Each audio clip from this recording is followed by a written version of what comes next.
ನಾಡದೇವಿಗೆ ವಿಶೇಷ ಪೂಜೆಯನ್ನು ಸಲ್ಲಿಸಿದ್ದಾರೆ ಮುಖ್ಯಮಂತ್ರಿ ಡಿಕೆ ಶಿವಕುಮಾರ್ ಅವರ ಪತ್ನಿ. ತಾಯಿಗೆ ಸೀರೆ ಹರಕೆಯನ್ನು ತೀರಿಸಿದ್ದಾರೆ ಉಷಾ ಡಿಕೆ ಶಿವಕುಮಾರ್. ಇವತ್ತು ಆಷಾಢ ಮಾಸದ ಮೊದಲ ಶುಕ್ರವಾರ ಚಾಮುಂಡೇಶ್ವರಿ ದೇಗುಲದಲ್ಲಿ ವಿಶೇಷ ಪೂಜಾ ಕೈಂಕರ್ಯ ನಡೀತಾ ಇದೆ. ಸಿಎಂ ಪತ್ನಿ ವಿಶೇಷ ಪೂಜೆಯನ್ನು ನೆರವೇರಿಸಿರೋದು ಮೈಸೂರಿನಲ್ಲಿ.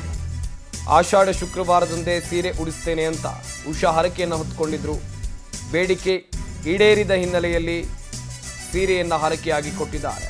ಪಿಂಕ್ ಸಿಮೆಂಟ್ ಬಣ್ಣದ ರೇಷ್ಮೆ ಸೀರೆ ಕೊಟ್ಟಿದ್ದಾರೆ ಸಿಎಂ ಪತ್ನಿ. ನಾಡ ಅಧಿದೇವತೆ ತಾಯಿ ಚಾಮುಂಡೇಶ್ವರಿಗೆ ಹರಕೆಯನ್ನು ಪೂರೈಸಿದ್ದಾರೆ ಉಷಾ ಡಿಕೆ ಶಿವಕುಮಾರ್. ಆಷಾಢ ಮಾಸದ ಶುಕ್ರವಾರದಂದೇ ಸೀರೆಯನ್ನು ಉಡಿಸ್ತೇನೆ ಅಂತೇಳಿ ಉಷಾ ಡಿಕೆ ಶಿವಕುಮಾರ್ ಮುಖ್ಯಮಂತ್ರಿಗಳ ಪತ್ನಿ ಹರಕೆಯನ್ನು ಹೊತ್ತುಕೊಂಡಿದ್ರು. ಅದರಂತೆ ಇವತ್ತು ಆಷಾಢ ಮಾಸದ ಮೊದಲ ಶುಕ್ರವಾರ ನಾಡ ಅಧಿದೇವತೆ ತಾಯಿ ಚಾಮುಂಡೇಶ್ವರಿ ದೇವಸ್ಥಾನಕ್ಕೆ ಭೇಟಿ ಕೊಟ್ಟು ತಾಯಿಯ ದರ್ಶನವನ್ನು ಪಡೆದು ಹರಕೆಯನ್ನು ಉಷಾ ಡಿಕೆ ಶಿವಕುಮಾರ್ ಅವರು ತೀರಿಸಿದ್ದಾರೆ.